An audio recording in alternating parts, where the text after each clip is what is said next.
students. My name is Kamini Sharma from Premchand Memorial Public School. Today I explain English subject of class 5th. The name of our poem is a sympathy. Let's start our poem. So बच्चा sympathy का meaning क्या होता है? सहानुभूति. अब इस poem में हमने मेनली क्या पढ़ना है? I am just giving you the overview कि इस पोइम में हमने जो पोइट है वो मेनली 2 बार बीमार पड़ता है, और जब वो 2 बार बीमार पड़ता है तो उसकी केयर करने के लिए 2 अलग-अलग पर्सन जो है उससे आकर मिलते हैं. तो वही ये सारा जो कंटेंट है हमने इस पोइम में पढ़ना है कि कैसे वो जो 2 पर्सन्स थे उनका क्या बिहेवियर था उस बीमार पोइट के साथ. So let's start our poem. I lay in a sorrow deep depressed my grief a proud man heard. अब इसमें क्या बोला है कि एक बार की बात है जब पोइट जो है बीमार हो जाता है, तो बीमार होने पर वो काफ़ी डिप्रेस्ड होता है. ठीक है, मतलब वो बहुत ज़्यादा सोचने लग पड़ता है, बहुत ज़्यादा डिप्रेस हो जाता है. सॉरो का मीनिंग होता है शोक में. ठीक है, तो वो जब बीमार पड़ता है तो वो काफ़ी ज़्यादा सोचने लगता है. तो तभी उससे ना एक प्राउड मैन जो है आकर मिलता है. जैसे ही उसको पता चलता है कि जो पोइट है वो बीमार है, तो एक प्राउड मैन आकर उससे मिलता है. प्राउड मैन का मतलब है धनी आदमी. वो उससे आकर मिलता है, और जब वो उसके पास आकर मिलता है तो उसने मेनली ना उससे कभी भी ये नहीं पूछा कि आपको क्या इशू है, क्या कष्ट आया है, आप कौन सी प्रॉब्लम में हो, आप क्यों दुखी हो. ठीक है, मेरा दुख क्या था पोइट का, उस धनी आदमी ने जानने की कोशिश नहीं की. बस उसने ये सुना कि मैं बीमार हूँ तो और वो आ जाता है. His look was cold, he gave me gold but not a kindly word. अब वो जो आदमी था ना, वो व्यक्ति बहुत ही अहंकारी था. ठीक है, वो बहुत अहंकारी था. इवन उसने क्या किया, जब मैं बीमार था तो मुझे कुछ गोल्ड दे दिया. गोल्ड का मतलब सोना दे दिया. पर सोने के अलावा उसने कोई भी दया भाव नहीं दिखाए. मतलब जैसे अगर कोई बीमार हो जाता है तो हम पूछते हैं ना कि क्या हुआ, आप क्यों बीमार पड़े हो, क्या टेंशन मत लो. लाइक ऐसे कुछ भी उसने कोई दया भाव नहीं दिखाए.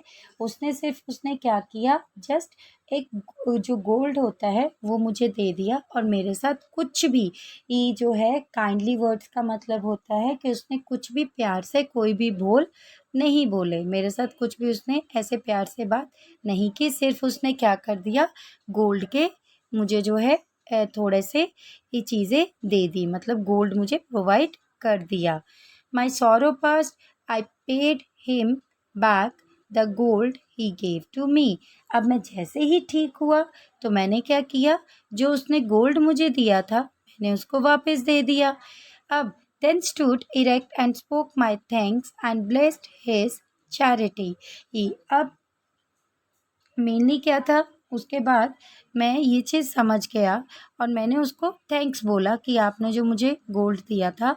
क्योंकि आपको तो आदत है कि जब भी कोई एक इंसान बीमार पड़ता है या किसी भी ज़रूरतमंद को ज़रूरत पड़ती है, तो आप क्या करते हो, उसको ब्लेस कैसे करते हो, चैरिटी देकर, मतलब पैसा देकर.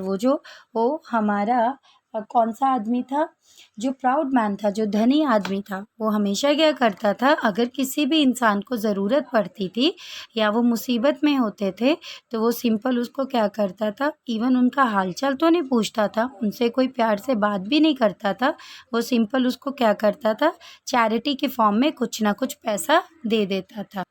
ओके, सो वो चैरिटी के फॉर्म में उनको कुछ ना कुछ दे देता था. तो इसमें भी जो फर्स्ट, अगर हम लोग बात कर रहे हैं इस स्टैंजा की, तो इसमें भी जब पोइट बीमार पड़ता है तो वही जो प्राउड मैन है, धनी आदमी है, उसने मेनली उसको कैसे ब्लेस किया था, गोल्ड देकर, चैरिटी देकर. अब जब पोइट ठीक हो गया तो उसने उस गोल्ड को वापस दे दिया और उसको क्या बोला, थैंक्स बोला, धन्यवाद बोला. नाउ सी बच्चा, I lay in want the grief and pain. अब कुछ देर के बाद वो फिर से बीमार पड़ता है पोइट, और जब वो बीमार पड़ता है तो उसको दर्द भी होता है, उसको दुख और दर्द होता है. A poor man passed my way. तो तभी उसके पास से एक गरीब आदमी गया. जब वो गरीब आदमी गया वहाँ से, तो उसने क्या किया, he bound my head, he gave me bread, he washed me night and day. अब वो जो गरीब आदमी था, जब वो उसके पास से जा रहा था, उसने देखा कि मैं बीमार हूँ, तो उसने क्या किया, मेरे सिर को दबाया, फिर उसने मुझे एक ब्रेड दी और फिर उसने पूरी रात और दिन मेरी देखभाल की। How shall I pay him back again for all he did to me. अब पोइट सोचता है कि इसने पूरी रात मेरी केयर की, मुझे इवन मेरा सिर भी दबाया, मुझे ब्रेड भी दी। अब मैं कैसे इसको ये चीज़ वापस करूँगा कि जो उसने ये सब मेरे लिए किया था। Oh gold is great but greater far is heavenly. अगर हम लोग बोलें तो जो सोना है नो डाउट वो बहुत महान होता है, पर सबसे बड़ी ही महानता क्या होती है जब कोई एक इंसान दूसरे को देखकर दया दिखाता है, मतलब सहानुभूति दिखाता है कि अगर कोई एक इंसान बीमार है तो बीमार होने पर वो क्या कर रहे हैं, उसको सहानुभूति दिखा रहे हैं, उसकी प्रॉपरली केयर कर रहे हैं। इंस्टेड ऑफ कि आप अपनी बीमारी को दूर करने के लिए ये लीजिए हमने आपको पैसे दे दिए, आप उस पैसे को यूज़ कर क्या कर लीजिए, अपनी बीमारी को दूर कर लीजिए। ऐसा बिहेव नहीं होना चाहिए, ऐसा बिहेवियर नहीं होना चाहिए कभी भी किसी पर्सन का।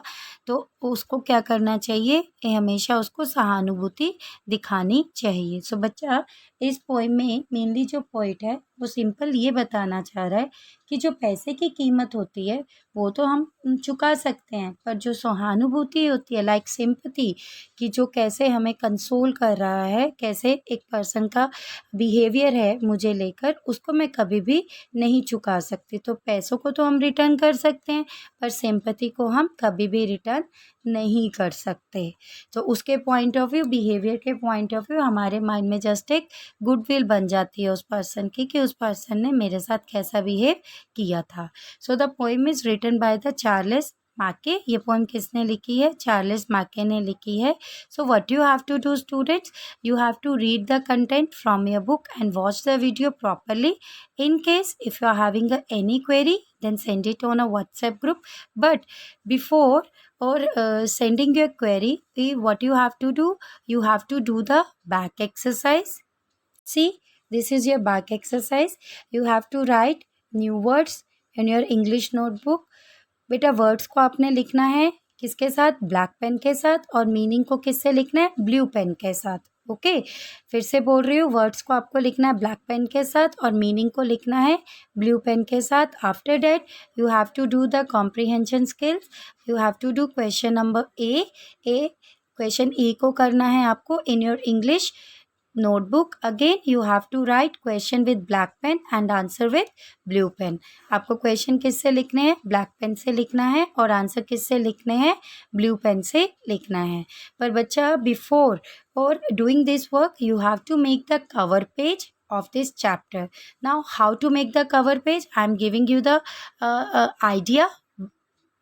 सी बच्चा, कवर पेज सिंपल आप क्या करेंगे, एक सिंपल एक प्लेन पेज ले लिया आपने जो आपकी इंग्लिश की नोटबुक में ही है। सी जैसे मैंने ये एक पेज ले लिया आपकी नोटबुक का ही, तो आप इसके ऊपर क्या कर सकते हैं, ये जो पोइम है आपकी ये, आप उससे रिलेटेड कुछ भी पिक्चर बना सकते हैं जो आपकी बुक में दी हुई है, या इवन पोइम का जो नेम है वही आप क्या कर सकते हैं, बोल्ड लेटर्स में लिख सकते हैं। ठीक है, उसको बोल्ड लेटर्स में लिखकर आप उसको शेड कर सकते हैं। तो इस तरह से आपने चैप्टर का काम करने से पहले क्या बनाना है, उसका कवर पेज बनाना है।